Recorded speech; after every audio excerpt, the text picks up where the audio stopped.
بسم الله الرحمن الرحيم. Zaid bin Aslam, tarjamatuhu wa makanatuhu fi tafsir. Huwa Abu Usama Abu Abdullah Zaid bin Aslam Al-Adawi Al-Madani, ya al-faqih al-mufassir. Al-Adawi berarti beliau ini Maula Umar ibn al-Khattab, ya, mantan budak dari Khalifah Umar ibn al-Khattab. Jadi Al-Adawi ini nisbat maulanya, ya. Karena Umar ibn al-Khattab adalah sahabat Nabi dari Bani Adi, dan Umar bin Khattab ya nisbatnya kepada Bani Adi adalah Adawi. Umar ibn al-Khattab Al-Adawi. Tapi Zaid bin Aslam ini Al-Adawinya nisbat maula, ya. Al-Adawi walaan. Al-Adawi walaan, jadi maula wala kepada Bani Adi, ya. Al-Madani Madinah, nisbat kepada Madinah. Al-Faqih al-Mufassir maula Umar ibn al-Khattab radhiyallahu anhu. Kana min kibari tabi'in alladzina urifu bil qawli fi at-tafsir wa thiqah fi ma yarunahu. Ya, min kibari tabi'in juga.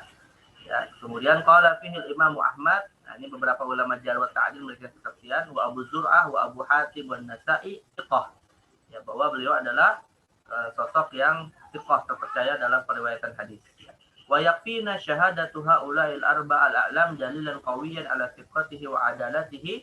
Nah, cukuplah 4 ulama ini tadi, kata Syekh Az-Zahabi, untuk menjadi dasar bahwa beliau termasuk orang yang terpercaya. Kama annahu 'inda ashabil kutubi sittah. Nah, di samping riwayat-riwayatnya juga atau sanad dari kitab 6 hadis itu di dalamnya terdapat nama Zaid bin Aslam. Ya. Baik. Walau pada kana Zaid bin Aslam ma'rufan baina mu'asirihi bi ghazaratil ilmi. Beliau juga ma'ruf dikenal di orang-orang semasanya, mu'asirihi, sebagai orang yang paling banyak ilmu. Fakana minhum man yajlis ilaihi wa ya'khudhu anhu wa yara annahu yanfa'uhu aktsar min ghairihi. Banyak orang yang mengambil manfaat ilmu darinya. Yadulluna ala hadza ma rawahu al-Bukhari fi tarikhihi. Nah, ini seperti yang diriwayatkan oleh Imam Bukhari ya, dalam kitab tarikhnya. Jadi Imam Bukhari itu punya kitab tarikh, ya, Tarikh Al-Bukhari, kitab sejarah, ya, dan juga isinya berdasarkan riwayat seperti hadis, tapi isinya sejarah. Anna Ali ibn Hasan, Anna Ali ibn al-Husain, ya, Ali ibn al-Husain ini siapa ya, akhwat? Mungkin ini kalau tidak salah Ali ibn al-Husain adalah Ali Zainal Abidin, ya. Ali Zainal Abidin, yaitu anak Husain yang selamat di dalam perang Karbala. Ya. Kana yajlis ila Zaid ibn Aslam wa yatakhatta majlis qaumihi. Faqala lahu Nafi ibn Jubair ibn Mut'im, tatakhatta majalis qaumika ila abad Umar ibn Khattab. Faqala Ali, innama yajlisu ar-rajulu ila man yanfa'uhu fi dinihi. Nah, ini jadi Ali ibn al-Husain ini adalah tokoh Alawi, ya, tokoh dari keturunan Rasulullah, ya, cucu dari cicit dari Rasulullah SAW. Nah, tetapi pernah suatu hari beliau ini malah duduk bermajelis dengan Zaid bin Aslam dan tidak bermajelis dengan kaumnya, maksudnya dengan kaumnya itu dari Bani Alawiyin, gitu ya. Maka kemudian ditanyalah oleh Nafi ibn Jubair, kenapa melakukan hal tersebut, ya, dan meninggalkan majelis kaumnya. Dia menjawab bahwa innama yajlisu ar-rajulu ila ma yanfa'uhu fi dinihi. Ini ungkapan yang bagus nih, ya. Sesungguhnya seseorang itu hendaknya duduk bersama dengan orang yang bisa memberikan banyak manfaat dalam urusan agamanya. Nah, jadi artinya beliau melihat dari sisi ilmunya, bukan karena dia seorang mantan budak atau strata sosialnya yang rendah. Waqad urifa Zaid bi annahu kana yufassil Qur'an bi ra'yihi wa la yatahar min dzalik. Nah, ini bedanya dengan Atha bin Abi Rabah, ya. Kalau Zaid bin Aslam ini malah sosok tabi'in yang sangat banyak yang menafsirkan Al-Quran dengan ra'yi, dan beliau tidak yatahar, tidak ya bermudah-mudahan lah, gitu ya, tidak terlalu berhati-hati. Faqad rawa Hammad ibn Zaid an Ubaidillah ibn Umar annahu qala fihi la a'lamu bihi ba'san.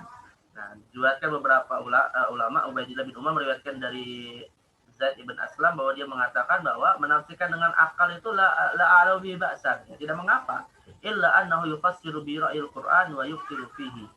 Wa hadhihi syahadah min Ubaidillah ibn Umar anna Zaidan thiqah la yu'khadhu alaihi syai'un illa annahu kana yuftir min al-qawl bil ra'yi. Nah, jadi Ubaidillah bin Umar memberikan kesaksian bahwa hal itu tidak mengapa, ya, sekalipun datang dari Zaid bin Aslam, karena banyaknya beliau menafsirkan dengan akalnya itu tidak sampai menggugurkan kedudukannya sebagai seorang yang terpercaya. Ya. Wa hadza la yu'ad mughammazan min Ubaidillah fi thiqatihi wa adalatihi kama la nastati an an nu'id hadza ta'nan minhu fi ilmihi. Jadi artinya kesaksian dari Ubaidillah bin Umar ini tidak bisa menjadi dasar bahwa akhirnya keilmuan dari Zaid bin Aslam itu diragukan, ya, karena beliau banyak menafsirkan Al-Quran dengan akalnya. Fala'alla Ubaidillah kana mimman yatawarra'una 'anil qawli fil Qur'an bi ra'yihim ka ghairihi minas sahabati wat tabi'in. Artinya begini, ketika Ubaidillah bin Umar berkata, ya, bahwa dia ini adalah orang yang la'ala bihi ba'san, ya, tidak mengapa mengambil ilmu dari Zaid bin Aslam, hanya saja dia banyak menafsirkan Al-Quran dengan akalnya. Itu seakan-akan hanya saja itu kan seakan-akan dalam konteks kalau untuk yang tafsir Al-Quran dengan akal, ya jangan terlalu banyak lah gitu. Tapi kemudian dikatakan oleh Syekh Zahabi, fala'alla Ubaidillah kana mimman yatawarra'una 'anil qawli fil Qur'an bi ra'yihim ka ghairihi minas sahabati wat tabi'in. Ya bisa jadi karena Ubaidillah bin Umar ini tadi adalah ya seorang tabi'in yang memang ya sama sebagaimana kebanyakan seorang sahabat, ya bukan tabi'in, ya sahabat ataupun atau tabi'in, ya bisa jadi adalah sosok sahabat atau tabi'in yang banyak yang sangat berhati-hati sekali di dalam menafsirkan Al-Quran dengan akal. Jadi artinya memberikan semacam wanti-wanti lah. Ya kalau untuk tafsir yang dengan akal, maka Zaid bin Aslam ini memang terlalu banyak, tapi tidak mengapa, ya, karena beliau adalah orang yang jujur. Maka Zaid yara jawaz, dan Zaid ini berbeda dengan pendapat Ubaidillah. Kalau Ubaidillah ini yatawarra itu artinya taharraj, ya, tidak bermudahan menafsirkan Al-Quran dengan akal. Tapi kalau Zaid bin Aslam yara jawaz tafsir Quran bi ra'yi fala yatahar minhu kama lam yatahar min dzalika katsirun minas sahabah wat tabi'in. Adapun Zaid punya pendapat berbeda bahwa menafsirkan Al-Quran dengan akal itu tidak mengapa gitu, ya, sebagaimana pendapat sahabat dan tabi'in yang lain. Wala najid fil ulama man nusiba Zaid bin Aslam ila madhhab minal madzahibil mubtadi'ah. Nah, tidak ada satu ulama pun, ya, yang menyandarkan Zaid bin Aslam ini sebagai seseorang yang mengikuti mazhab-mazhab yang sesat. Mazhab mubtadi'ah ini maksudnya adalah mazhab dalam bidang akidah, ya. Tidak seperti Ikrimah yang sudah kita bahas dalam madrasah madrasah Mekah.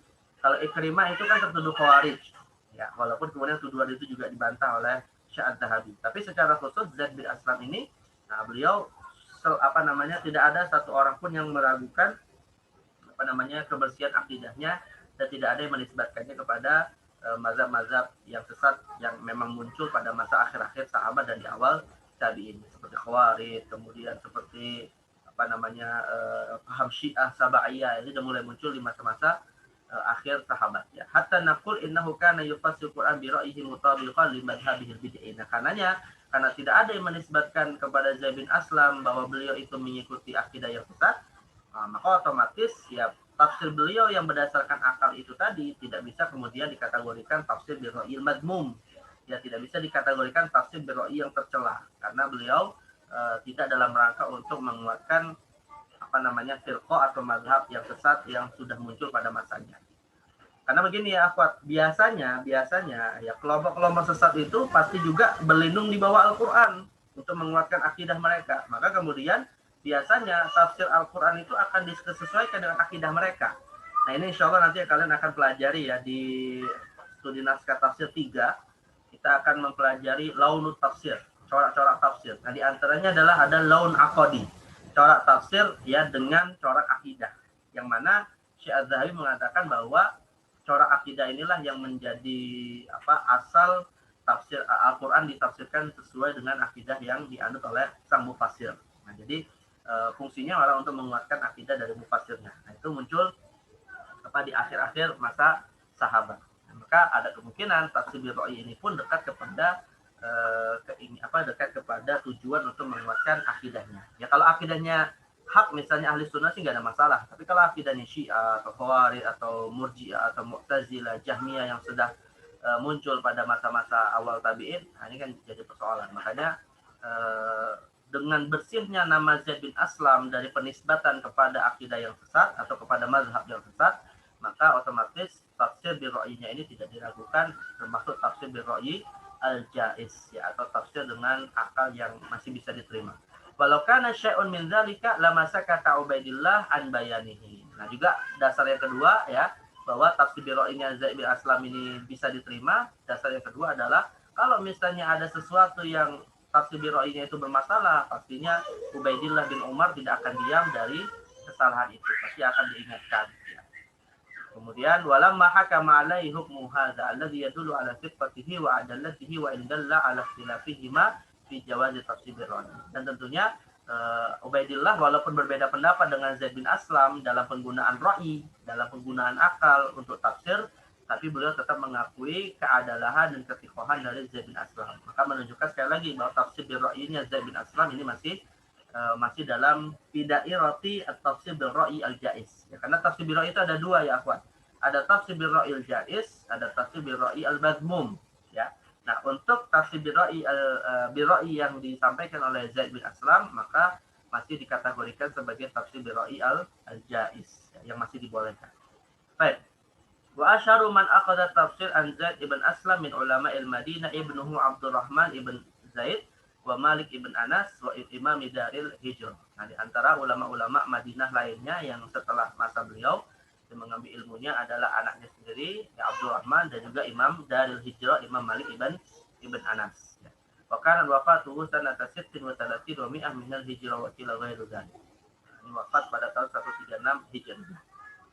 Ini tiga mufassir dari kalangan madrasah Madinah, ya, Abul Aliyah, Rafi ibn Mahran, Muhammad ibn Ka'ab al-Qurazi, dan Zaid ibn Aslam al-Adawi wala'an.